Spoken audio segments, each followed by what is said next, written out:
നമ്മളുടെ വലിയ വലിയ ത്രിമൂർത്തി ഭായിമാരുണ്ട് അവിടെ.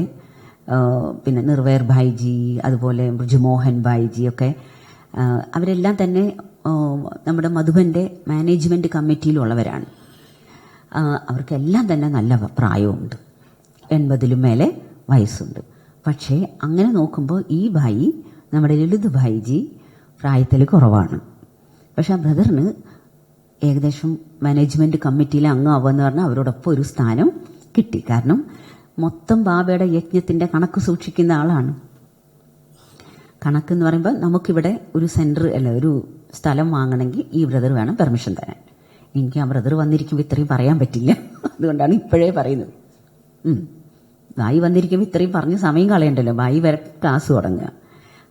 പിന്നെന്താണ്, നമുക്ക് സ്ഥലം വാങ്ങണമെങ്കിൽ പെർമിഷൻ തരണം. എന്ത് കാര്യം ഉണ്ടെങ്കിലും ഓരോ കാര്യം ഈ ഭായിയോട് ഫോൺ ചെയ്തപ്പോൾ ബ്രദർ പറഞ്ഞിട്ടുണ്ട്, എപ്പോൾ വേണമെങ്കിൽ എന്നെ വിളിച്ചോ, റെഡി, ഞാൻ നിങ്ങളുടെ സേവാധാരിയാണ്, എപ്പോഴും വേണമെങ്കിലും വിളിച്ചാലും ബ്രദർ എടുക്കും. നമ്മൾ നേരിട്ട് ആ ഭായി തന്നെ വിളിക്കും എല്ലാ കാര്യത്തിലും. ബാക്കി ചെയ്യുന്നതൊക്കെ മറ്റുള്ള ഡിപ്പാർട്ട്മെന്റ് ടീമാണ് വരുന്നത്. കുറേ ടീമുണ്ടല്ലോ, ഇല്ലാണ്ട് നടക്കില്ലല്ലോ. പക്ഷേ എന്തെങ്കിലും കാര്യം ചെയ്യണമെങ്കിൽ നമ്മൾ ചോദിക്കണം.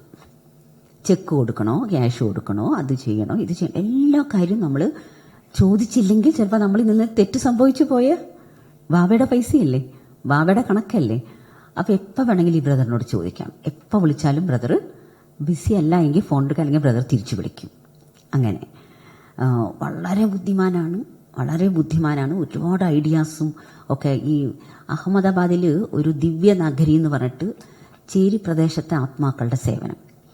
ഈ ചേരി പ്രദേശത്തൊക്കെ താമസിക്കുന്നവർ അവർക്ക് അങ്ങനെ വിദ്യാഭ്യാസത്തിന് പോകണമെന്നോ അല്ലെങ്കിൽ അവർക്ക് ആ ഒരു കൾച്ചർ കുറവായിരിക്കും. പക്ഷേ അവിടെയൊക്കെ സേവനം ചെയ്യണം എന്നുള്ള സങ്കല്പപ്പെട്ട് അപ്പോൾ ആ സേവനം ചെയ്യുന്ന സിസ്റ്ററും വരുന്നുണ്ട്.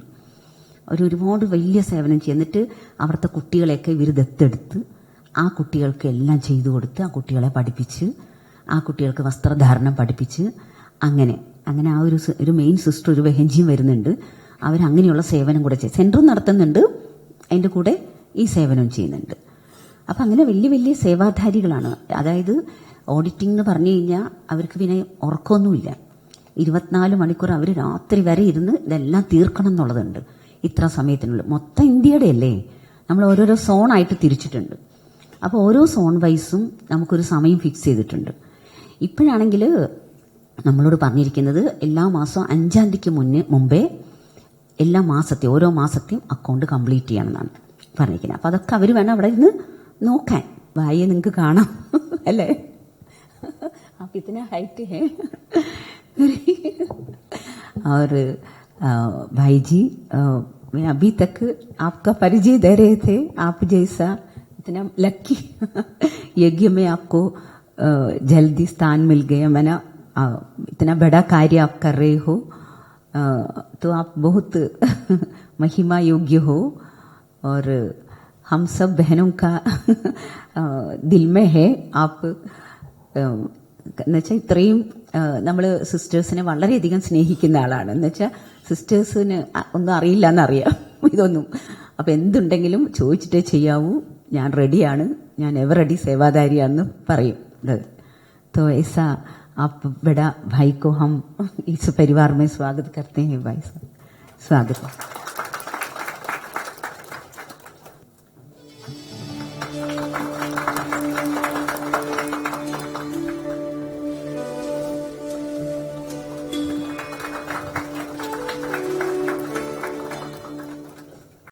ओम शांति. ओम शांति. इसका ट्रांसलेशन नहीं चाहिए. ओम शांति की ट्रांसलेशन വേണ്ട.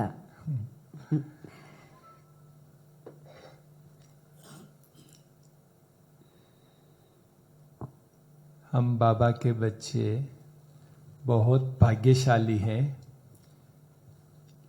നമ്മൾ ബാബയുടെ കുട്ടികൾ വളരെ ഭാഗ്യശാലികളാണ്. और इस भाग्य का अनुभव बाबा हमें डेली किसी न किसी रूप में कराता रहता है. ഈ ഭാഗ്യത്തിന്റെ അനുഭവം ബാബ ദിവസവും ഏതെങ്കിലുമൊക്കെ രൂപത്തിൽ ചെയ്യിക്കുന്നുണ്ട്. दुनिया में भगवान को मानते हैं, भगवान की भक्ति करते हैं और अलग अलग किसी किसी को अनुभव भी होते हैं. ലോകത്തിൽ ഭഗവാനെ എല്ലാവരും ഓർമ്മിക്കുന്നു, പല രീതിയിൽ ഭഗവാനെ പ്രാർത്ഥിക്കുന്നു, അവരെ ആരാധിക്കുന്നു, ഏതെങ്കിലുമൊക്കെ രീതിയിൽ പ്രാപ്തികളും അവർക്ക് കിട്ടുന്നു. पर अभी इस कलयुग के अंत और सतयुग के आरंभ के संगम युग में जब स्वयं परमात्मा शिव इस धरा पर अवतरित होके हमें सिलेक्ट किया है और हमें उस सतयुग के लायक बना रहे हैं, तब हमें विशेष अनुभव करने का भी चांस मिला हुआ है. അതായത് കലിയുഗത്തിൻ്റെയും സത്യയുഗത്തിൻ്റെയും ഇടയ്ക്കുള്ള ഈ സംഗമയുഗത്തിൽ ബാബ നമ്മളെ വന്ന് സെലക്ട് ചെയ്തു. അങ്ങനെ സെലക്ട് ചെയ്തിട്ട് ആ സത്യത്തിലേക്ക് പോകാൻ വേണ്ടിയുള്ള യോഗ്യതകൾ നമ്മുടെ ഉള്ളിൽ നിറയ്ക്കുകയാണ്, അല്ലെങ്കിൽ നമ്മളെ യോഗ്യരാക്കി മാറ്റുന്നു. तो अभी हमें चांस है कि हम स्वयं भगवान के साथ का अनुभव कैसे करें और उस अनुभव से अपने में शक्ति भी भरे, अपने को परिवर्तन भी करें और दूसरों तक भी बाबा का महिमा पहुंचाए. ये अभी हमको चांस मिला हुआ है. എന്നുവെച്ചാൽ നമുക്കൊരു വിശേഷ അവസരം കിട്ടിയിരിക്കുകയാണ്. നമുക്ക് അനുഭവം ചെയ്യാൻ പറ്റും. ബാബയുടെ കൂട്ടുകെട്ടിൻ്റെ അനുഭവം, അതുപോലെ നമ്മുടെ ഉള്ളിൽ തന്നെ ആ ഉയർന്ന സംസ്കാരം നിറയുന്നതിൻ്റെ അനുഭവം, പരിവർത്തനത്തിൻ്റെ അനുഭവം, മാത്രമല്ല ബാബയുടെ കാര്യം മറ്റുള്ളവരിലേക്ക് എത്തിക്കേണ്ടതിൻ്റെ ആ അവസരവും നമുക്ക് കിട്ടിയിരിക്കുകയാണ്. मेरा जन्म जो है वो एक राजस्थान में ही उदयपुर डिस्ट्रिक्ट में बहुत छोटे से गांव से मैं बिलोंग करता हूँ, लेकिन बाबा ने कुछ कराना था विशेष सेवाएं, तो जैसा बेन जी ने बताया स्टेप बाय स्टेप जंप नहीं लगवाया, लेकिन स्टेप बाय स्टेप ले जाके आज यहाँ तक सेवा में पहुंचाया. ये बाबा की कमाल है. രാജസ്ഥാനിൽ ഉദയ്പൂർ, അതൊരു ചെറിയ ഗ്രാമമാണ്. അവിടെ നിന്നാണ് വന്നത്, അവിടെയാണ് ജന്മസ്ഥാനം.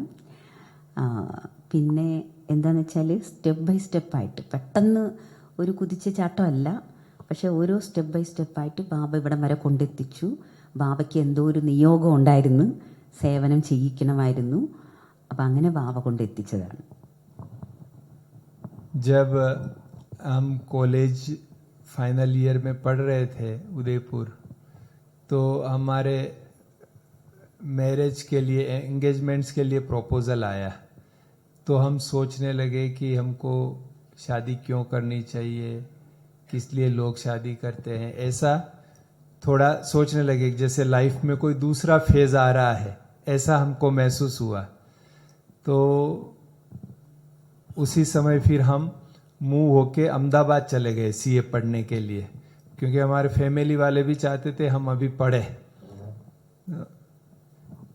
അതായത് കോളേജിൽ പഠിച്ചുകൊണ്ടിരുന്നപ്പം ഒരു ഇത് വന്നു, പ്രൊപ്പോസൽ വന്നു. ആ സമയത്ത് എൻഗേജ്മെൻറ്റ് നടത്താമോ എന്ന് ചോദിച്ചിട്ട്.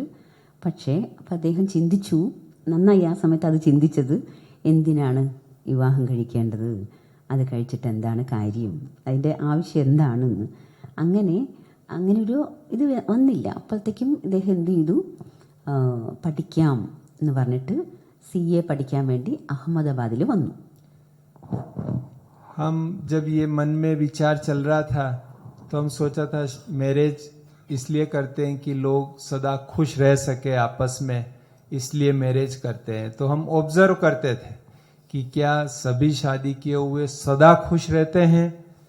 तो हम अपने ही घर में देखते थे, तो सदा खुशी तो नहीं होती थी, कभी कुछ हो जाता था, क्योंकि ज्ञान तो था नहीं उस समय, तो कोई लौकिक की ही बात थी. फिर दूसरा मैरिज के लिए कहते भाई अंत तक एक दूसरे की मदद करेंगे, बीमार हो गया कुछ हो गया तो एक दूसरे को हेल्प करेंगे, इसलिए भी शादी करते हैं. तो हमने देखा कि दोनों में से एक तो पहले चला जाता है, फिर तो एक ही बचता है, तो फिर वो भी तो बात ठीक नहीं हुई. तो ऐसे सोचते थे कि क्या करे क्या नहीं करे, कंफ्यूजिंग स्टेट ऑफ माइंड था.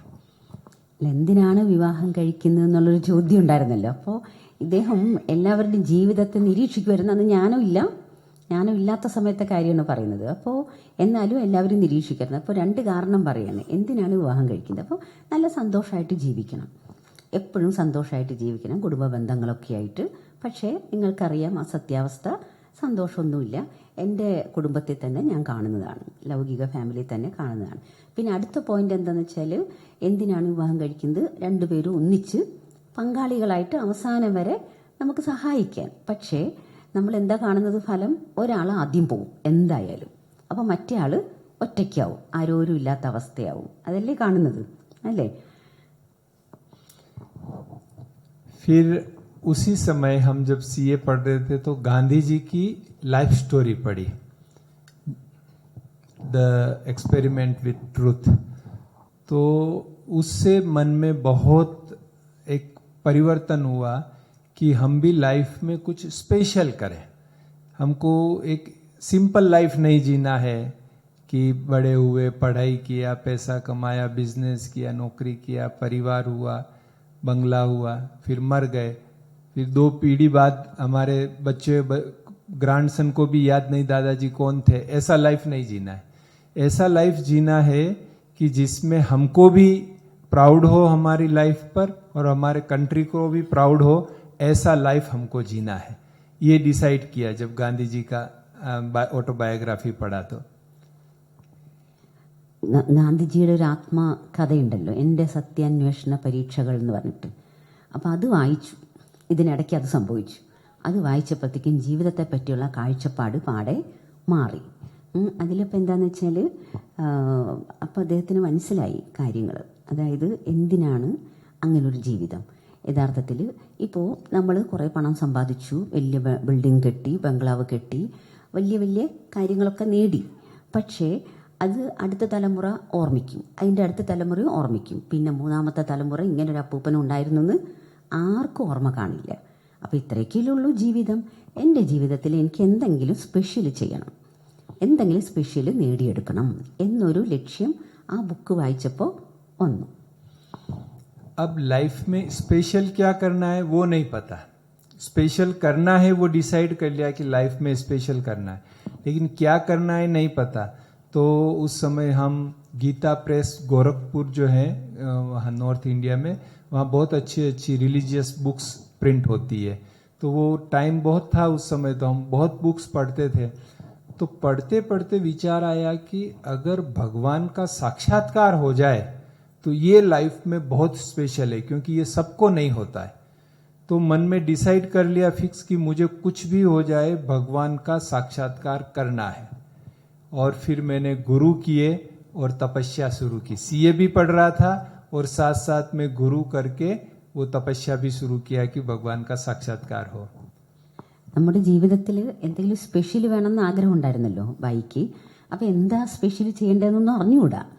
അപ്പോഴാണ് ഗീത പ്രസ് എന്നിട്ട് അവിടുന്ന് നിറയെ ബുക്സൊക്കെ വാങ്ങിച്ച് ശരിക്കും പഠിക്കുമായിരുന്നു, സമയം ഉണ്ടായിരുന്നു അന്നത്തെ കാലഘട്ടത്തിൽ. അങ്ങനെ സ്പിരിച്വൽ ആയിട്ടുള്ള ബുക്സ് വായിച്ചപ്പോഴാണ് ഉടനെ ഇങ്ങനൊരു ലക്ഷ്യം വന്നത്, എനിക്ക് ഈശ്വര സാക്ഷാത്കാരം വേണം എന്നുള്ളത്. മറുഭാഗത്താണ് ഈ ആത്മീയമായ കാര്യങ്ങൾ, തപസ്സും തുടങ്ങിയത് അതിൻ്റെ ഒപ്പം തന്നെ. हम बहुत भक्ति करते थे, फिर भी साक्षात्कार नहीं हुआ। फिर एक बार गुरु के आश्रम में 7 दिन मौन कमरे में बंद रह के तपस्या किया कि साक्षात्कार हो जाएगा। तो भोजन भी वो रूम में ही आता था, बिल्कुल मौन बंद रह के तपस्या किया। फिर भी साक्षात्कार नहीं हुआ। तो फिर सोचा कि अभी ऐसे सीए पढ़ते हुए घर में रहते हुए साक्षात्कार नहीं होगा, तो मुझे एक घर छोड़ के हिमालय में जाना है, सन्यासी बन के तपस्या करना है और साक्षात्कार करना है, ये डिसाइड किया। ഗുരുവിൻ്റെ അടുത്ത് പോയി, ഒരു ഗുരുവിനൊക്കെ സ്വീകരിച്ചു. അപ്പോൾ വിചാരിച്ചു ഒരു 7 ദിവസം മൗനമായിരുന്ന് നോക്കാം, അപ്പം ഈശ്വരനെ കിട്ടുന്നു. അങ്ങനെ ഇരുന്നിട്ട് ഈശ്വരനെ കിട്ടിയില്ല. അപ്പം CA പഠിച്ചുകൊണ്ടിരിക്കുന്നു, ഇതെല്ലാം ചെയ്തുകൊണ്ട് ഇതിൻ്റെ ഒന്നും ഇടയിൽ നമുക്ക് ഈശ്വരനെ കിട്ടില്ല എന്ന് വിചാരിച്ചിട്ട് ഹിമാലയത്തിൽ പോകാമെന്ന് തീരുമാനിച്ചു. സന്യാസിയായിട്ടൊക്കെ ജീവിക്കാം, അപ്പം തീർച്ചയായിട്ടും ഈശ്വരൻ്റെ സാക്ഷാത്കാരം കിട്ടുമെന്ന് വിചാരിച്ചെന്ന്. उसी समय हमारे ऑफिस में एक भाई बॉम्बे से आया था सीए, तो उसने देखा मैं गीता बहुत पढ़ता हूँ, मेरे पास इतनी बड़ी गीता की बुक मेरे बैग में रहती थी, 10 मिनट भी टाइम मिलता तो मैं पढ़ लेता था। तो उसने कहा कि आपके घर के पास में एक गीता पाठशाला है, आप वहाँ जाएंगे तो आपको बहुत मजा आएगा। तो मैं दूसरे दिन चला गया। मैं कभी ब्रह्मा कुमारी इसका नाम भी नहीं सुना था, न कोई सेंटर देखा था, न बहनों को देखा था, मुझे कुछ भी नहीं पता। वो तो एक भाई का घर था, उस घर के छोटे से कमरे में लोग बैठ के वो सुन रहे थे। तो मैं भी गया, सामने ब्रह्मा बाबा का वो बड़ा ट्रांसलाइट लगा था, हमने सोचा इनके गुरुजी होंगे, तो हमने साष्टांग प्रणाम किया और फिर वो वहाँ बैठ गए। तो इस प्रकार से मैं गीता पाठशाला में पहुंच गया। അതായത് അങ്ങനെ തീരുമാനമെടുത്തല്ലോ, പക്ഷേ ഉടനെ തന്നെ സംഭവിച്ചത് എന്താണെന്ന് വെച്ചാൽ ഇപ്പം ഈ നിറയെ ബാഗിൽ ബുക്ക് വെച്ചിരിക്കും. എപ്പോഴും ഫ്രീ ടൈം കിട്ടിയ ഈ ഗീതയുടെ ഏതെങ്കിലും ബുക്ക് എടുത്ത് ഇങ്ങനെ വായിച്ചുകൊണ്ടേയിരിക്കുന്നു, അങ്ങനെ പഠിച്ചുകൊണ്ടേയിരിക്കുന്നു. അപ്പോഴാണ് ഒരാൾ വന്ന് പറഞ്ഞത്, ഇവിടെ അടുത്ത് തന്നെ ഒരു ഗീതാ പാഠശാലയുണ്ട്, ആ ഗീതാ പാഠശാലയിൽ പോയി നോക്കണം എന്ന് പറഞ്ഞെന്ന്. അപ്പം അങ്ങനെ ഗീതാ പാഠശാലയിൽ പോയി. ഗീതാ പാഠശാലയിൽ പോയപ്പോഴത്തേക്കും അവിടെ ബ്രഹ്മബാബയുടെ ട്രാൻസ്ലേറ്റ് ചിത്രം ഉണ്ടായിരുന്നു. അപ്പോൾ വിചാരിച്ചു ഇത് ഇവരുടെ ഗുരു ആയിരിക്കും. അപ്പോൾ അതിനു മുമ്പേ വരെയും ബ്രഹ്മകുമാരീസ് എന്താണെന്ന് കേട്ടിട്ടേയില്ല ആള്. അങ്ങനെ അപ്പം ഇവിടെ പോയി അപ്പം സാഷ്ടാംഗം വീണ് നമസ്കരിച്ചു എന്നൊക്കെ പറയാണ്. वो भाई ने फिर मुझे कोर्स के लिए कहा कि आप 7 दिन का कोर्स कीजिए।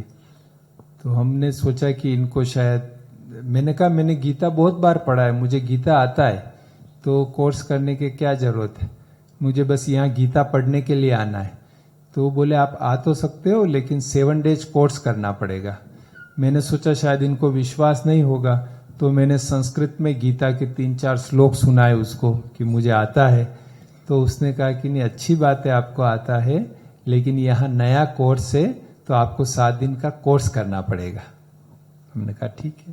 അപ്പോൾ ഒരു ബ്രദറാണല്ലോ അവിടെ കൊണ്ടുപോയത്. ആ ബായി പറഞ്ഞു 7 ഡേയ്സ് കോഴ്സ് അറ്റൻഡ് ചെയ്യണം, ഇവിടുത്തെ ക്ലാസ് കേൾക്കണം എന്ന് പറഞ്ഞു. അപ്പോൾ പറഞ്ഞു ഇവർക്ക് അറിയില്ലായിരിക്കും, എന്നുവെച്ചാൽ ഇത്രയും ഗീത പഠിച്ച് ശരിക്കും അത് ഇതാക്കിയ ആളാണ്, ഹൃദിസ്ഥമാക്കിയ ആളാണ്, അത് അവർക്ക് അറിയില്ലല്ലോ. അപ്പോൾ അതുകൊണ്ട് ഇവർ വീണ്ടും നിർബന്ധിച്ചു 7 ദിവസത്തെ കോഴ്സ് അറ്റൻഡ് ചെയ്യണം എന്ന്. അപ്പോൾ ഇദ്ദേഹം ഇങ്ങനെ ഈ ഗീതയിലെ ഒരു പിന്നെ സംസ്കൃത ശ്ലോകങ്ങളൊക്കെ അങ്ങ് ചൊല്ലി കാണിച്ചു കൊടുത്തു. പക്ഷേ ഇദ്ദേഹം പറഞ്ഞു അല്ല, ഇവിടുത്തെ കോഴ്സ് കേട്ട് നോക്കൂ എന്ന് പറഞ്ഞു.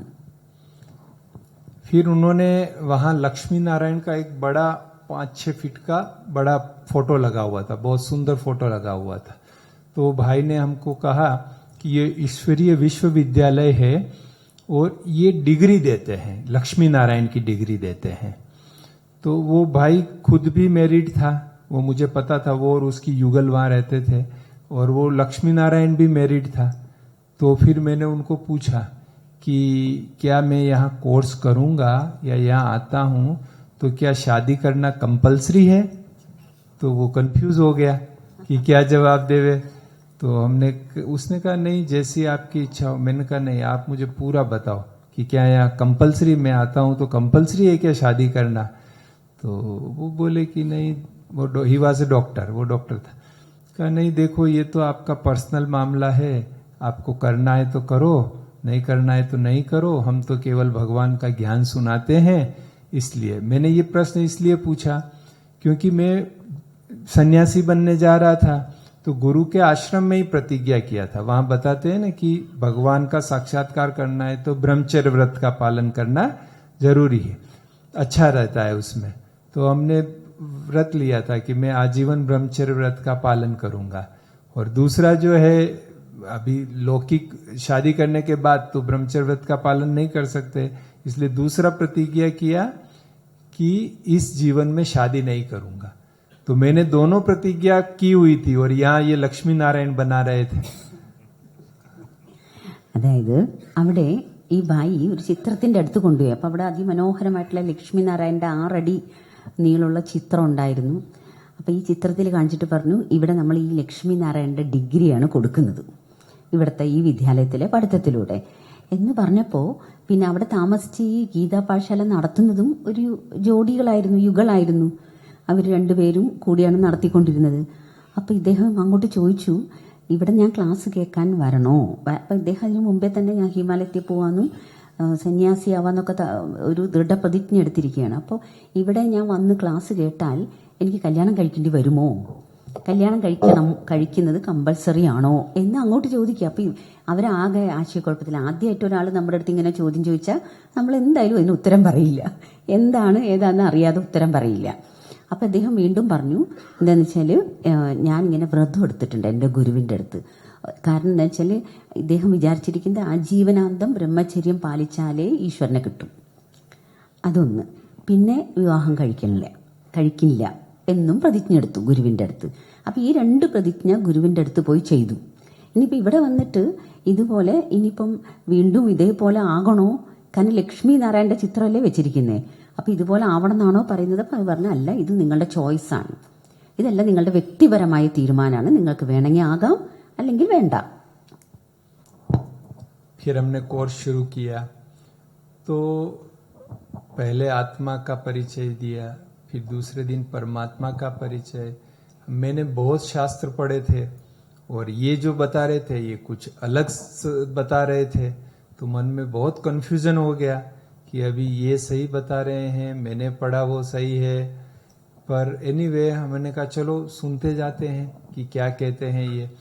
मुझे एक बात यहाँ बहुत अच्छी लग रही थी कि बड़ा लॉजिकल और सीक्वेंस में था, तो वो मुझे बहुत अच्छा लग रहा था. मैं उस समय भी मैं भक्ति करता था तो 3:30-4 बजे उठ जाता था.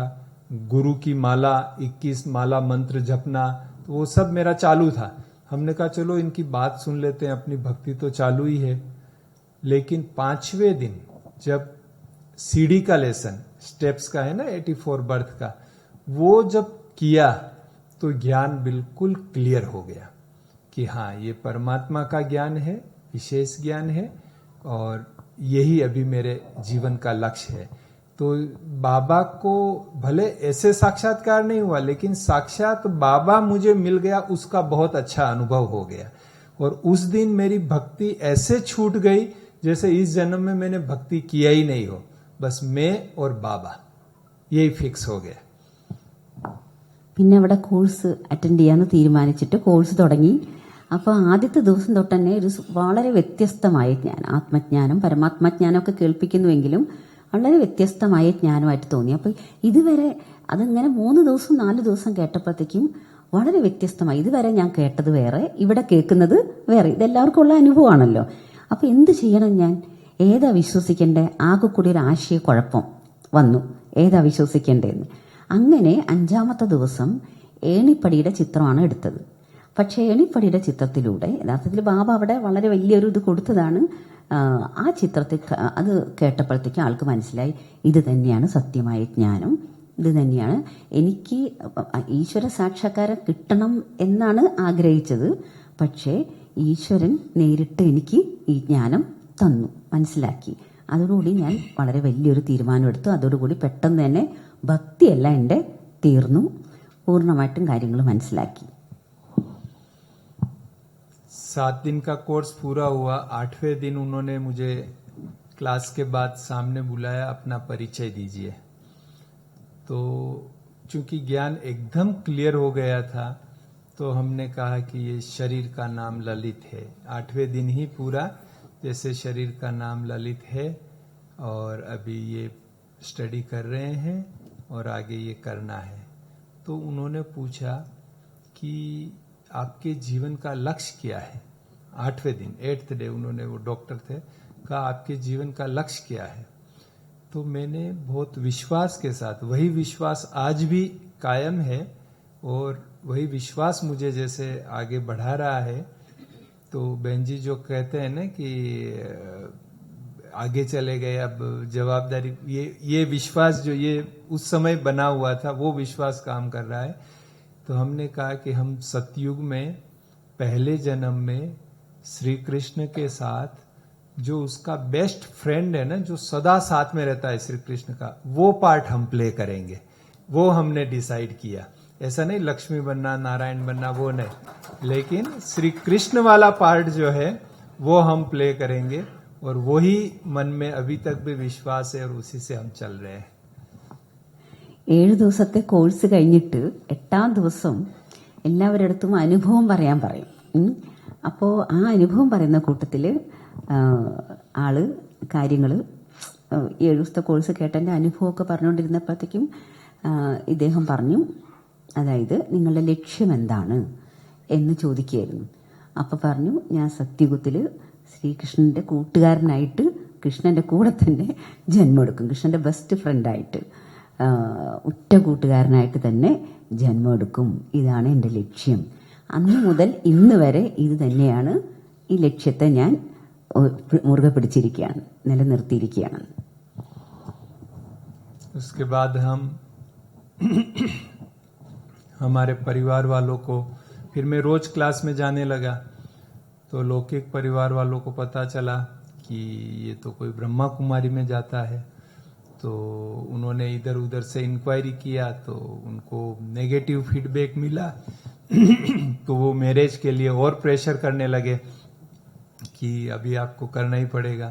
हमने कहा कि हम तो पढ़ाई कर रहे हैं, जब तक सीए नहीं होते हैं तब तक नहीं करेंगे. ऐसा मैंने बहाना बताया, करना तो था नहीं, लेकिन उनका बहुत प्रेशर बढ़ता गया. एक बार तो हम घर पर गए हमारे गांव में, तो गांव में सब मेरे को इकट्ठा होके समझाने लगे कि मैरिज करना चाहिए, ये करना चाहिए, वो करना. पिताजी ने बोला कि अभी क्या करना है बोल तेरे को. मैंने कहा बस हम पवित्र रहेंगे, आपकी सेवा भी करेंगे. तो पिताजी बहुत गुस्सा हुए, बोले आज के बाद गांव में पैर रखा तो पैर काट दूंगा. और मतलब 7 years तक हमारा बांधेला का पार्ट रहा. അതായത് ഇപ്പോൾ ദിവസേന ക്ലാസ് കേൾക്കാൻ തുടങ്ങി. ലക്ഷ്യം വന്നല്ലോ, ദിവസവും ക്ലാസ് കേൾക്കാൻ തുടങ്ങി. അപ്പോൾ വീട്ടുകാർക്ക് മനസ്സിലായി എന്തോ ബ്രഹ്മകുമാരിസിലൊക്കെ പോകാൻ തുടങ്ങിയിട്ടുണ്ട്, എന്തോ ബ്രഹ്മകുമാരി എന്നുള്ളൊരു പ്രസ്ഥാനത്തിൽ പോകുന്നു എന്ന് മനസ്സിലായി. അപ്പോഴത്തേക്കും വീട്ടിലെന്ത് പ്രഷർ കൂടി കാണും അല്ലേ, വിവാഹം കഴിക്കാനുള്ള പ്രഷർ അവർ ചെയ്തുകൊണ്ടിരുന്നു. ഒരു ദിവസം വീട്ടിലേക്ക് ചെന്നപ്പോഴത്തേക്കും അച്ഛൻ ചോദിച്ചു, വിവാഹം കഴിക്കണ്ടേ എന്ന് ചോദിച്ചപ്പോഴത്തേക്കും പറഞ്ഞു, എനിക്കിപ്പോൾ അങ്ങനെയുള്ള അല്ല, ആദ്യം പറഞ്ഞു ഞാൻ പഠിക്കുകയല്ലേ, എൻ്റെ പഠിച്ചു തീർന്നില്ല, അത് കഴിഞ്ഞിട്ട് ചെയ്യാം. അപ്പം അതൊരു യുക്തിയായിരുന്നു. അത് കഴിഞ്ഞിട്ട് പിന്നെ അച്ഛൻ വീട്ടിൽ ചെന്നപ്പോൾ ചോദിച്ചു, എന്തായാലും വിവാഹം കഴിച്ചേ പറ്റൂന്ന്. അപ്പോൾ പറഞ്ഞു, ഇല്ല എനിക്ക് അങ്ങനെയുള്ള താല്പര്യമില്ല, എനിക്ക് പവിത്രമായിട്ട് ജീവിക്കണം എന്ന് പറഞ്ഞു. അപ്പം അച്ഛന് പെട്ടെന്ന് ദേഷ്യം വന്നു. അപ്പം അച്ഛൻ പറഞ്ഞു, ഇനി നീ ഈ ഗ്രാമത്തെ കാല് കുത്തിയ കാല് വെട്ടിക്കളയുന്നു. അത്രയ്ക്ക് ദേഷ്യം വന്നു പറഞ്ഞെന്ന്. പക്ഷെ അങ്ങനെ സേവനത്തിന് വരുന്നത് വരെയും ബന്ധനം വീട്ടുകാരുടെ ഉണ്ടായിരുന്നു. इधर हम सीए कर रहे थे, फिर हमने सोचा अभी सीए क्यों करने का, हम तो वैसे भी सन्यासी बनने वाले थे, अब तो स्वयं भगवान मिल गया है. पहले तो हमको 5-10 सेकंड का साक्षात्कार का इंटरेस्ट था, लक्ष्य था. अब तो साक्षात भगवान मिल गया है, तो हमको सीए नहीं करने का है, हम छोड़ देते हैं. 2 ग्रुप क्लियर हुआ था, फिर हमने सोचा छोड़ देते हैं. पर बहन जी ने कहा कि आप सीए पढ़ेंगे तो बाबा आपसे विशेष सेवाएं करवाएगा, क्योंकि सब सीए पास नहीं हो सकते हैं, तो आप सीए पढ़ाई करो. तो हम बाबा के कमरे में गए. हमको कुछ भी काम होता है ना, लौकिक अलौकिक, सेंटर का, घर का, दुकान का, कुछ भी काम हुआ तो जाके बाबा के कमरे में, जैसे बाबा बैठे हैं तो उनसे बात करने का. तो बात किया बाबा से जाके, बाबा मुझे तो सीए अभी कोई पद पैसा पोजीशन तो चाहिए नहीं, अभी आप चाहिए थे, आप मिल गए, तो अभी मैं आपकी सेवा करूं. लेकिन बहन जी कह रहे हैं कि सीए से बहुत आगे सेवा होगी यज्ञ में, तो अगर आपको इस डिग्री से कोई सेवा लेनी हो तो आप जो है मुझे पास कर देना, मैं पढ़ने में ज्यादा टाइम नहीं लगाऊंगा. ये बाबा को बोला, बाबा के कमरे में जाके. അങ്ങനെ ഇപ്പൊ ബാബയെ മനസ്സിലായി അല്ലേ, ബാബയെ മനസ്സിലായി. അപ്പം ഇദ്ദേഹം വിചാരിക്കുന്നത് എന്താണെന്ന് വെച്ചാല്, ഇനിയിപ്പോ പഠിച്ചിട്ട് എന്ത് ചെയ്യാനാ, എന്നാൽ സി എന്ന് പറഞ്ഞാൽ നിങ്ങൾക്ക് അറിയാം, അത് പഠിച്ച് ഡിഗ്രി കിട്ടാൻ ഭയങ്കര പാടാണ്, വളരെ ബുദ്ധിമുട്ടുള്ളൊരു പഠിത്തമാണ്. അപ്പോൾ അത് പഠിക്കണ്ട എന്ന് ചോദിച്ചപ്പോഴത്തേക്കും ഇദ്ദേഹത്തിന്റെ ബഹൻജി പറഞ്ഞു, ഇല്ലില്ല, ഇത് പഠിച്ചാൽ തീർച്ചയായിട്ടും ബാബ നല്ല സേവനത്തിന് യൂസ് ചെയ്യും, അതുകൊണ്ട് ആ ഡിഗ്രി എടുക്കുക തന്നെ വേണം എന്നാണ് പറഞ്ഞത്. അപ്പം എന്ത് കാര്യത്തിനും, അത് വീട്ടിലെ കാര്യമോ അലൗകിക കാര്യമോ ഓഫീസിലെ കാര്യമോ അല്ലെങ്കിൽ എന്ത് കാര്യത്തിനും ആദ്യം ബാബ റൂമിൽ പോകും, എന്നിട്ട് ബാബയോട് ഈ എല്ലാ കാര്യവും പറയാറാണ് പതിവ്. അപ്പം തീർച്ചയായിട്ടും ബാബ ആ കാര്യങ്ങൾ ചെയ്യിക്കും. അങ്ങനെ ഇപ്പോഴും ബാബ റൂമിൽ പോയി, എന്നിട്ട് പറഞ്ഞു, ഞാൻ എന്താ ചെയ്യേണ്ടത്, എനിക്ക് ബാബയെ മനസ്സിലായി, ഇനി ഈ പഠിത്തം ഞാൻ പഠിച്ചാൽ ബാബയ്ക്ക് അത് ഉപയോഗമാവും എന്നുണ്ടെങ്കിൽ ഞാൻ പഠിക്കാം. പക്ഷെ ഞാൻ എന്താ ചെയ്യേണ്ടത്? അപ്പം ഈ കാര്യം വിശദമായിട്ട് ബാബയുടെ അടുത്ത് തുറന്ന് പറയുകയാണ്. ഇങ്ങനെയാണ് ബഹൻജി പറഞ്ഞത്, തുടർന്ന് പഠിക്കാൻ. പക്ഷെ എനിക്ക് പഠിക്കാൻ താല്പര്യമില്ല, എന്താ ഞാൻ ചെയ്യേണ്ടതെന്ന് ബാബയുടെ അടുത്ത് സംസാരിച്ചുകൊണ്ടിരുന്നു. मैं और मेरा कजिन दोनों साथ में पढ़ते थे, तो मैं तो मुरली क्लास में जाना, सेवा करना, वो सब करके थोड़ी देर पढ़ता था, सो जाता था. मेरा कजिन बोले मैं स्टैम्प पेपर पर लिख के दे सकता हूँ, तू पास नहीं होगा सीए में. मैंने कहा ठीक है, भगवान को जो भी कराना होगा कराएगा. लेकिन बाबा की इतनी मदद मिली, राजयोग का इतना अच्छा बुद्धि पर प्रभाव पड़ा, कंसंट्रेशन बढ़ा. तो एग्जाम देने जाते थे तो मैं एक के बाद एक एग्जाम क्लियर हो गया, और मेरे बाद 6 अटेम्प्ट के बाद वो मेरा कजिन क्लियर हुआ.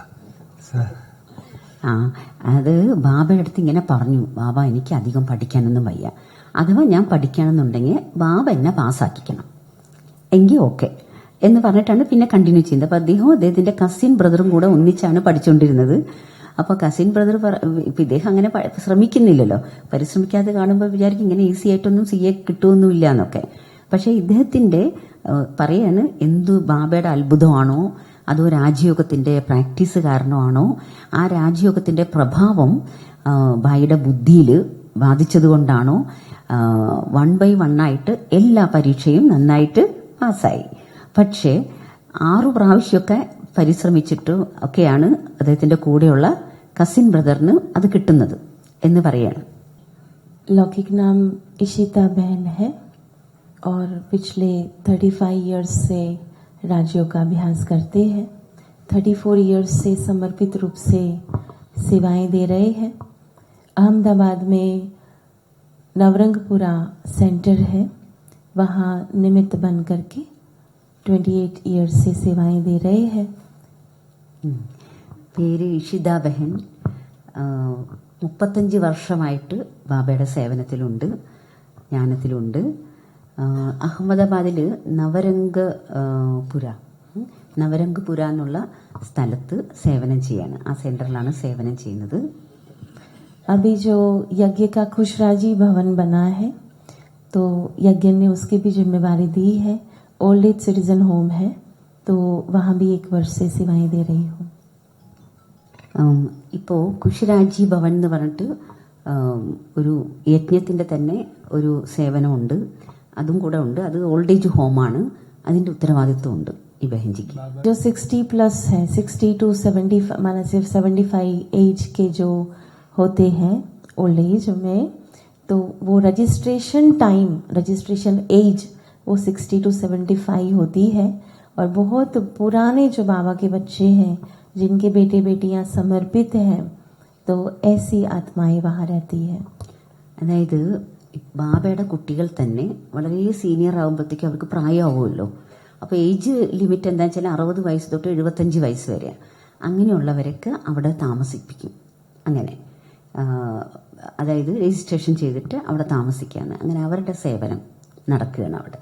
बाकी एक विशेष रूप से जो वहाँ सेवा हुई है नवरंगपुरा में, वो है स्लम सेवा प्रोजेक्ट, जो हमने दिव्य नगरी करके नाम से करा था, जिसमें 150 बच्चे रोज बाबा के घर में आते थे. तो उनको ब्रश कराने से लेकर, नहाने से लेकर के, पढ़ाई को लेकर के, और फर्स्ट नंबर की जो स्कूल है इंग्लिश मीडियम, तो वहाँ भी 32 बच्चों का एडमिशन भी हुआ. पोस्ट ऑफिस में उसका खाता भी खुला. तो ऐसे करके 5 वर्ष का वो प्रोजेक्ट था, जिसके फलस्वरूप यूनाइटेड नेशंस में नो पॉवर्टी का जो उनका थीम था, तो उसमें हमको पेपर प्रेजेंटेशन कैसे स्पिरिचुअलिटी वो गरीबी निकाल सकती है, तो उसके प्रकार से था.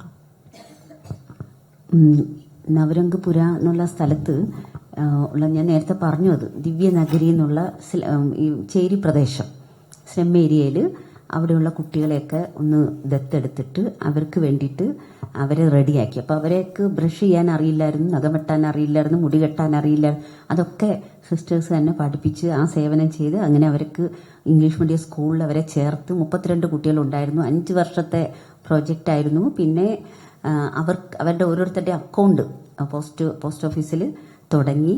അങ്ങനെ അതിൻ്റെ ഇത്രയും സേവനം അവിടെ ചെയ്തു എന്നുള്ളത് യുണൈറ്റഡ് നേഷൻസിലും അതിനെ സമർപ്പിച്ച് ഈ ശരിക്കും ലക്ഷ്യം എന്താണ്, ദാരിദ്ര്യമില്ലാത്ത ഒരവസ്ഥ. No poverty America United Nations में वहाँ पे बेंजी ने बताया പേപ്പർ പ്രസന്റേഷൻ ബെഹൻജി ഇത്രയും സേവനം ചെയ്തതുകൊണ്ട് അത് അങ്ങ് പോയി. അപ്പോൾ യുണൈറ്റഡ് നേഷൻസിൽ നിന്ന് വിളിപ്പിച്ചു, അവിടെ ഒരു പേപ്പർ പ്രസന്റേഷൻ നടത്തി. और अभी वर्तमान समय रेडियो जैसे मधुबन चलता है वैसे रेडियो साबरमती है गुजरात का, तो वो अहमदाबाद में बाबा का संदेश 24 घंटे वहाँ अहमदाबाद में लोकल सबको मिल रहा है. रेडियो मधुबन के कनेक्शन में रेडियो साबरमती റേഡിയോ മധുബനിൽ റേഡിയോ മധുബൻ ഉണ്ട്, FM റേഡിയോ സർവീസ്. അതിന്റെ കണക്ഷനിൽ റേഡിയോ സബർമതി എന്ന് പറഞ്ഞിട്ട് അഹമ്മദാബാദിലുണ്ട്. അതിന്റെ സേവനവും ചെയ്യുന്നു. ओम शांति. ओम शांति. शरीर का नाम भाषा है. पिछले 15 वर्षों से ज्ञान में है. ज्ञान हमें मुरादाबाद यूपी में मिला. 2000 ഭാഷ ബഹൻ പേര്. മലയാളം ഭാഷ അറിയില്ല, മലയാളം ഭാഷ നെയ് ജാനത്തെ. 15 വർഷമായിട്ട് നോളജിലുണ്ട്. और 2011 में MBA किया फाइनेंस और HR में, और CA की डिग्री मिली. फिर 2011 से 2018 तक अपनी प्रैक्टिस थी चार्टर्ड अकाउंटेंट की. 2018 में बाबा के यज्ञ में समर्पित रूप से आ गए और 2018 से भाई जी के साथ अकाउंट्स डिपार्टमेंट में सेवाएं दे रहे हैं. 2011 അതായത് 2011 മുതൽ അദ്ദേഹം MBA എടുത്തു. അത് കഴിഞ്ഞ് CA ഡിഗ്രി എടുത്തു. അങ്ങനെ 2018 പിന്നെ ഇവിടെ മധുബനിൽ സേവനത്തിന് വന്നു. ഇപ്പോൾ ഭായ് സാബിന്റെ കൂടെ ഓഡിറ്റിംഗ് ടീമിലുണ്ട്, സേവനം ചെയ്യാണ്. Thank you. ഓം ശാന്തി. വിവേക് ഭായ് എന്നാണ് പേര്. ഒരുപാട് കാര്യങ്ങൾ ഭായ് സാബിന്റെ അസിസ്റ്റന്റായിട്ട് ചെയ്യുന്നുണ്ട്. നമ്മളൊക്കെ ബന്ധപ്പെടുന്നത് വിവേക് ഭായിയാണ്. 6 വർഷം കൊണ്ട് ഭായി സേവ ചെയ്യുന്നു ഈ അക്കൗണ്ട്സ് ഡിപ്പാർട്ട്മെന്റിൽ. ओम शांति. शरीर का नाम अनुता है और मैं बचपन से ज्ञान में हूँ. और 2015 से मैंने ग्रेजुएशन कंप्लीट करके अभी नवरंगपुरा में ईशिता दीदी के साथ सेवा दे रहे. അനുദ ബഹൻ എന്നാണ് പേര്. ഇപ്പോൾ സിസ്റ്ററും മറ്റേ സിസ്റ്ററിന്റെ കൂടെ നമ്മുടെ ഇഷിത ബഹന്റെ കൂടെ അഹമ്മദാബാദിൽ നവരംഗപുരയിൽ സേവ ചെയ്യാണ്. ओम शांति. अपनी कथा आधी रह गई. बाबा की मदद का हम हर पल अनुभव कर सकते हैं. तो ऐसा ही एक अनुभव हमें बहुत अच्छा हुआ, जो हमारा छोटा सिस्टर का मैरिज के लिए हमारे फादर ने हमको बोला कि इसके लिए लड़का ढूंढना, इसका मैरिज का खर्चा करना, वो सब आपको करना है. क्योंकि वो मेरे पर बहुत गुस्सा होते थे. तो 2 छोटा सिस्टर है मेरा, तो एक का उन्होंने मैरिज कर दिया, दूसरे के लिए मेरे को बोला कि आपको करना है. उनका ठीक है. मैं बाबा के रूम में गया और बाबा को बोला कि बाबा अभी ये पिताजी ने काम सौंपा है, तो आपको देखना है, आपको करना है, कैसे कराना है आप जानो. ബാബയുടെ കൂടെയുള്ള ഓരോ നിമിഷവും അനുഭവത്തിന്റെ കഥ തന്നെയാണ്. എന്നാലും അതിനിടയിൽ ഒരു മഹത്വപൂർണമായൊരു അനുഭവം ഉണ്ടായിട്ടുണ്ട്. ആ അനുഭവത്തെക്കുറിച്ച് പറയാമെന്ന് പറഞ്ഞിട്ടാണ് കൊച്ചു സിസ്റ്ററിന്റെ, അതായത് ഇദ്ദേഹത്തിന്റെ ലൗകികത്തിലെ കൊച്ചു സഹോദരിയുടെ മാരേജ് ആയിരുന്നു. അപ്പം അതിനുവേണ്ടി വീട്ടിലോട്ട് പോയപ്പോൾ 2 സിസ്റ്റേഴ്സ് ഉണ്ട്. ഒരാളിന്റെ വിവാഹം അച്ഛൻ ചെയ്യിപ്പിച്ചു. രണ്ടാമത്തെ ആളിന്റെ വിവാഹം അച്ഛന് ദേഷ്യമുണ്ടല്ലോ ഉള്ളിൽ. അച്ഛൻ പറഞ്ഞു ഇതിന്റെ ഫുൾ ഉത്തരവാദിത്വം നിനക്കാണ്, ഇതിന്റെ ഫുൾ ചെലവ് നീ നോക്കണം എന്ന് പറഞ്ഞു. അങ്ങനെ അപ്പം ഇദ്ദേഹം ഉടനെ എന്ത് ചെയ്തിട്ടുണ്ടാവും, നേരെ ബാബ റൂമിൽ പോയി ബാബയോട് പറഞ്ഞു, ബാബ ഇങ്ങനൊരു ഉത്തരവാദിത്വം എൻ്റെ അച്ഛൻ എൻ്റെ മേലെ ഇട്ടിട്ടുണ്ട്, ഞാൻ എന്ത് ചെയ്യണം, അല്ലെങ്കിൽ ഇത് ചെയ്യാൻ വേണ്ടിയുള്ള എല്ലാ സഹായവും വേണം എന്ന് പറഞ്ഞു. मैं उस समय जॉब कर रहा था, तो उसी समय मुझे मधुबन से पहली बार इनविटेशन मिला कि अकाउंट सेवा के लिए आप मधुबन आइए. तो हमें मधुबन से जब इनविटेशन मिला सेवा का, तो हमने डिसाइड किया हम 15 डेज के लिए जाएंगे. हमारे कंपनी ने हमको छुट्टी देने का मना कर दिया कि हम आपको 15 डेज का छुट्टी नहीं देंगे. तो हमने रिजाइन कर दिया जॉब से. जॉब से रिजाइन करके मधुवन सेवा किया 15-20 दिन, वापिस आया। अभी हमारे पास जॉब भी नहीं था। अहमदाबाद में हम किराए पर किराए के कमरे में रहते थे। बहन की शादी के लिए पैसा चाहिए था, पिताजी ने सौंपा हुआ था, और जॉब भी चली गई। ये सिचुएशन में आ गए थे हम जी। മധുവന് സേവനത്തിന് ഇൻവിറ്റേഷൻ കിട്ടി ആരെങ്കിലും പോകാതിരിക്കൂ. 15 ദിവസത്തേക്ക് പോകണമെന്ന് പറഞ്ഞ് ഓഫീസിൽ ലീവ് ചോദിച്ചപ്പോൾ അവർ കൊടുത്തില്ല. അപ്പോൾ ജോബ് റിസൈൻ ചെയ്തിട്ട് സേവ ചെയ്തിട്ട് തിരിച്ചു വന്നു. അപ്പം അനിയത്തിയുടെ കല്യാണം നടത്തി കൊടുക്കുകയും വേണം, അച്ഛൻ ആ ഉത്തരവാദിത്വം കൊടുത്തിട്ടുണ്ട്, അപ്പം അതിനുള്ള കാര്യങ്ങൾ വേണം, എന്നാൽ ജോലിയില്ല. उसी समय हमने डिसीजन लिया, हमारे पास 3 ऑप्शन था, या तो हम अहमदाबाद में दूसरा जॉब करें, या फॉरेन में कहीं जॉब में जाएं, या अपना खुद का प्रैक्टिस करें। तो हम बहन जी को पूछ के करते सब काम, समर्पित नहीं थे तब भी बहन जी को ही पूछ के करते थे। तो बहन जी ने कहा अपना खुद का सीए का ऑफिस शुरू करो। हमने सीए का ऑफिस शुरू किया अपने कमरे में, जिस कमरे में रहता था उसी पे एड्रेस छपा के ऑफिस शुरू किया। 20 डेज में बाबा ने इतना काम दिलाया जो पूरे साल की सैलरी के बराबर होता था। അതായത് ഇനിയിപ്പോൾ എന്താ ചെയ്യാന്നുള്ളതാണ്, ജോലി അന്വേഷിക്കണോ എന്താ ചെയ്യണം. അപ്പം എന്ത് കാര്യവും ആദ്യം പറഞ്ഞല്ലോ ബാബയോട് പറയുന്നത്, ബെഹൻജിയോട് ചോദിച്ചിട്ടേ എന്ത് കാര്യം ചെയ്യൂ. കുമാറല്ലേ ചോദിച്ചിട്ടേ ചെയ്യുള്ളൂ. അപ്പോൾ ബെഹൻജിയോട് ചോദിച്ചപ്പോൾ പറഞ്ഞു സ്വന്തമായിട്ടുള്ള ഒരു CA ഓഫീസ് വയ്ക്കാൻ. അപ്പം വാടകയ്ക്കാണ് അവിടെ താമസിച്ചുകൊണ്ടിരുന്നത് ഒരു മുറിയിൽ. ആ മുറി തന്നെ അഡ്രസ്സ് വെച്ചിട്ട് സ്വന്തമായിട്ടുള്ള ഓഫീസും അത് തന്നെ ആക്കിയിരുന്നു. പക്ഷേ വളരെ കുറച്ച് സമയം കൊണ്ട് 2 മാസം കൊണ്ട് 1 വർഷത്തേക്കുള്ള അത്രയും സമ്പാദ്യം ഉണ്ടായിരുന്നു. അങ്ങനെ ബാബ ഒരുപാട് കാര്യങ്ങൾ അത്രയും പണി ചെയ്യിച്ചു, വർക്ക് തന്നു എന്നുള്ളതാണ്.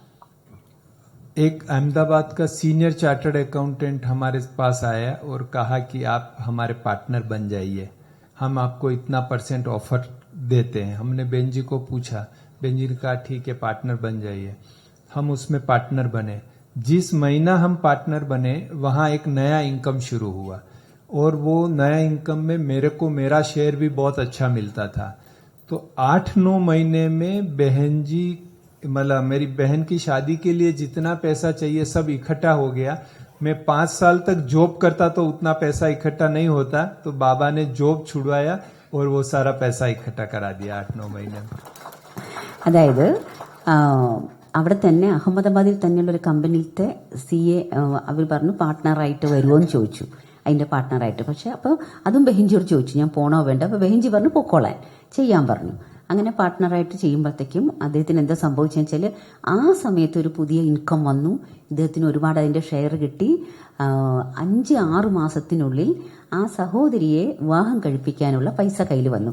5-6 വർഷം ജോലി ചെയ്താൽ പോലും അത്രയും പൈസ കിട്ടില്ലായിരുന്നു. അപ്പോൾ ബാബ ജോലി വേണ്ടാന്ന് വെപ്പിക്കുകയും ചെയ്തു, പക്ഷെ ബാക്കിയുള്ള കാര്യങ്ങളെല്ലാം ബാബ ചെയ്യിച്ചു എന്ന് പറയാം. मेरे पिताजी ने मुझे बोला था पहले कि तू ब्रह्मा कुमारी में जाता है इसलिए तेरी बहन से कोई शादी नहीं करता है, ऐसा मेरे को उन्होंने डांटा था। लेकिन जब शादी हुई तो वो लड़के के पिताजी भी हमारे पिताजी के साथ बैठे थे और कहा कि आपको पता है आपकी बेटी को हम क्यों ले जा रहे हैं। तो हमारे पिताजी ने कहा कि बताइए क्यों ले जा रहे हैं। तो कि अपना परिचय नहीं फिर भी हम आपकी बेटी को बहू बना के ले जा रहे हैं, क्योंकि जब ललित भाई से हम पहली बार मिले तो हमने सोचा कि जिनका भाई इतना अच्छा धार्मिक स्वभाव वाला होगा तो उनकी बहन हमारे घर को अच्छा संभालेगी, इसलिए हम ले जा रहे हैं। അപ്പോ അച്ഛൻ ഒരിക്കലും ഇത് വിചാരിച്ചില്ലല്ലോ. അച്ഛൻ പറഞ്ഞെന്താണ്, നിനക്ക് പിന്നെ നീ ബ്രഹ്മകുമാരസിൽ പോണ്, അപ്പൊ നീ ഇതൊന്നും ചെയ്യില്ല എന്നൊക്കെയല്ല അച്ഛൻ വിചാരിച്ചത്.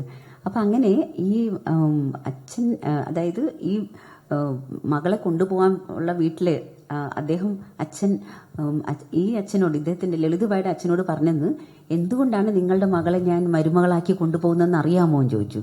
അച്ഛൻ പറഞ്ഞു എനിക്ക് അറിഞ്ഞൂടാ, പറയൂ. ഞാൻ ഇതിനു മുമ്പേ തന്നെ ലളിതഭായിയെ പരിചയപ്പെട്ടു. ലളിതഭായിയെ കണ്ട ആ ദിവസം തന്നെ എനിക്ക് മനസ്സിലായി ഇദ്ദേഹം വളരെ ധാർമ്മിക സ്വഭാവമുള്ള ആളാണ്.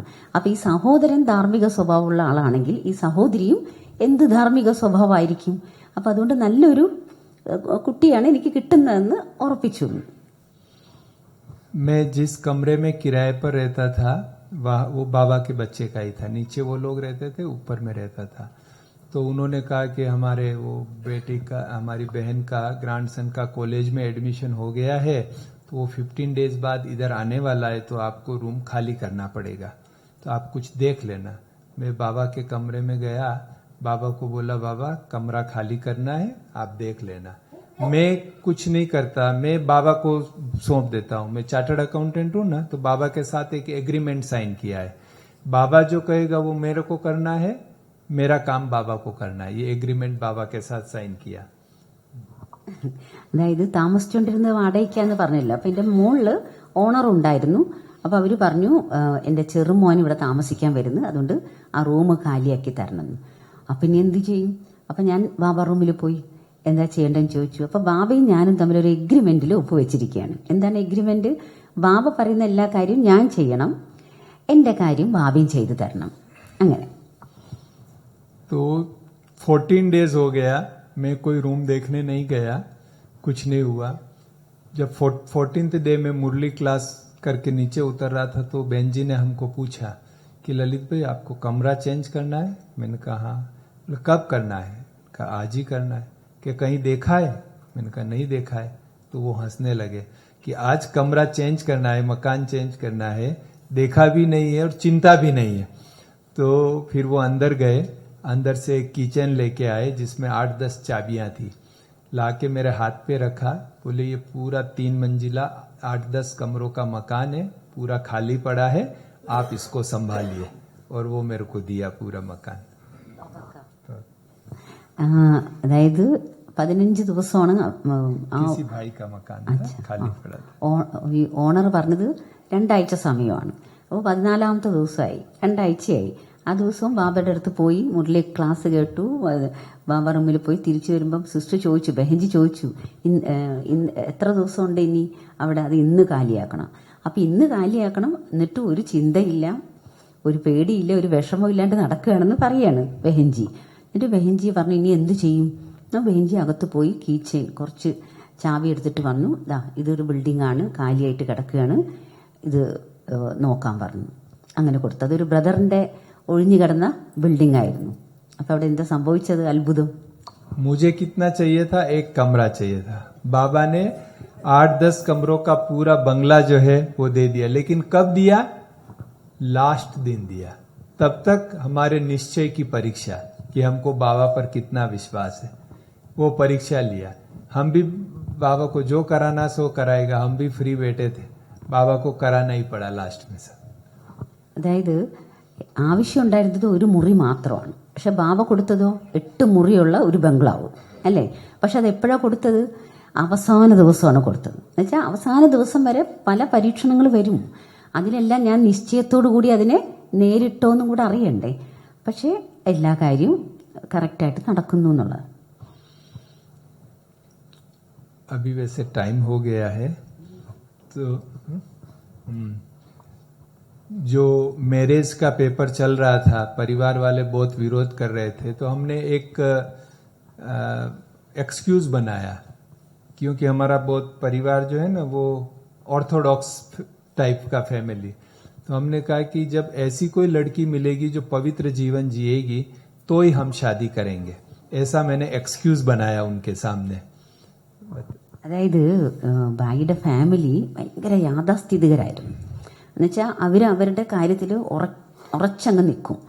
അപ്പം കല്യാണം കഴിക്കണം വീട്ടുകാർ നിർബന്ധിച്ചുകൊണ്ടിരുന്നു. അപ്പോൾ അറിയാലോ, ഉറച്ച തീരുമാനം ഇവിടെ എടുത്തിരിക്കുകയല്ലേ. അപ്പം ഇദ്ദേഹം ഒരു ഒഴിവ് കഴിവ് പറഞ്ഞു വീട്ടുകാരോട്, എനിക്ക് പവിത്രമായിട്ട് ജീവിക്കണം, അങ്ങനെ പവിത്രമായി ജീവിക്കാൻ ആഗ്രഹിക്കുന്ന ഒരു കുട്ടിയെ ഞാൻ കല്യാണം കഴിക്കാം. उस पेपर में से बाबा ने मुझे कैसे बताया वो नेक्स्ट टाइम सुनाएंगे। ആ ടെസ്റ്റ് പേപ്പറിൽ നിന്ന് ബാബ എന്നെ എങ്ങനെയാണ് രക്ഷിച്ചതെന്ന് ഞാൻ അടുത്ത പ്രാവശ്യം നിങ്ങളെ കാണുമ്പോൾ പറയാന്ന്. കഥ തുടരും. हम बाबा पर विश्वास रखते हैं तो बाबा को हमारी मदद करनी ही पड़ती है, वो बंधा हुआ है। मुरली में कितनी बार बाबा ने कहा यूज मी। जब स्वयं भगवान आया हुआ है तो हमें बाबा की मदद का पूरा पूरा प्रयोग करना चाहिए. അതായത് ബാബയുടെ മേലെ വിശ്വാസം അർപ്പിച്ചാൽ ബാബ അവിടെ ബന്ധനസ്ഥനാണ് എന്നെ സഹായിക്കാൻ. ബാബയ്ക്ക് നമ്മളെ സഹായിച്ചേ പറ്റും. മുരളിയിൽ ബാബ പറയുന്നുണ്ട്, ഞാൻ ബന്ധനസ്ഥനാണ്, നിങ്ങൾക്ക് വേണ്ടി ബന്ധനസ്ഥനാണെന്ന്. പക്ഷേ ഞാൻ ബാബയുടെ മേലെ വിശ്വാസം ഉറപ്പിക്കണം, നിശ്ചയം വേണം. ऐसे बहुत बाबा ने इस 31 ईयर में बहुत एक्सपीरियंस करवाए बाबा ने, और बस हम बाबा पर भरोसा रखें, निश्चय बुद्धि रखें, बाबा सब कुछ करने के लिए बंधा हुआ है. കഴിഞ്ഞ 31 വർഷങ്ങളിൽ ഇതേപോലെ ഒത്തിരി അനുഭവങ്ങൾ തന്നിട്ടുണ്ട്. വലിയ സ്ഥാനത്തിരിക്കുന്ന ആളും കൂടിയാണ്. ഒരുപാട് അനുഭവം ബാബ തന്നിട്ടുണ്ട്. കാരണം ബാബയിൽ നിശ്ചയം ഉറപ്പിച്ച്, വിശ്വാസം ഉറപ്പിച്ച് ജീവിക്കുന്നതുകൊണ്ട് ബാബയും ഇങ്ങോട്ട് എല്ലാത്തിനും തയ്യാറാണ്. വളരെ അനുഭവങ്ങളുണ്ടെന്ന്. ഗിഫ്റ്റ് മധുവന്റെ ഭാഗത്ത്.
ज्ञान में बचपन से है.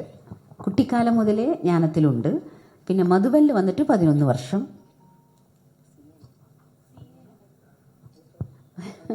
ഈ ബ്രദറും CA ആണ്. കാരണം ഇത്രയും വലിയ ഓഡിറ്റേഴ്സ് അല്ലേ, അപ്പോൾ CA ആണ്, ചാർട്ടേഡ് അക്കൗണ്ടന്റ് ആണ്. ബായിജി നേരത്തെ തന്നെ പരിചയം തന്നിട്ടുണ്ട്. എല്ലാവരും CA ആണ്, എല്ലാ ബ്രദേഴ്സും. ओम शांति. इस शरीर का नाम है मनोज है, और पिछले 98 से मधुबन में समर्पित रूप से सेवाएं दे रहे बाबा के घर में. और हमारे यज्ञ के आदि रत्न थे विश्वरतन दादा, उनके साथ खास रहने का सौभाग्य मिला था. 7 साल तक उनके साथ सेवा की, फिर अभी अकाउंट में सेवा दे रहा. മനോജ് ഭായി ചെറുപ്പത്തിലെ ജ്ഞാനത്തിലുണ്ട്. 2018 തൊട്ടോ ഒക്കെ മധുബനിൽ സേവ ചെയ്യുന്നു. വിശ്വരത്തൻ ദാദയുടെ കൂടെ ഉണ്ടായിരുന്നു. ओम शांति. शरीर का नाम धीरज भाई. 2014 में बॉम्बे में ज्ञान मिला. अभी 2016 से मधुबन में अकाउंट डिपार्टमेंट में सेवा दे रहे हैं. ओम शांति. ധീരജ് ഭായ് 2017 ജ്ഞാനത്തിൽ വന്നു. 14 ജ്ഞാനത്തിൽ വന്നു, 17 മധുബനിൽ വന്നു. ओम शांति. शरीर का नाम रत्नाकर भाई है और 2001 से ज्ञान में है. 2014 से मधुबन में रह करके सेवा दे रहे हैं. ओम शांति. ഇത് രത്നാകർ ഭായി ആണ്. രത്നാകർ ഭായി ഇവരെല്ലാവരും നേരത്തെ ജ്ഞാനത്തിൽ വന്നു, പിന്നെ 2017-18 മധുബനിൽ സേവനത്തിന് വന്നിരിക്കുകയാണ്. ओम शांति. शरीर का नाम ब्रह्मा कुमार पुरुषोत्तम है, और 2003 से ज्ञान में है, और 2009 से मधुबन में सेवाएं दे रहे हैं.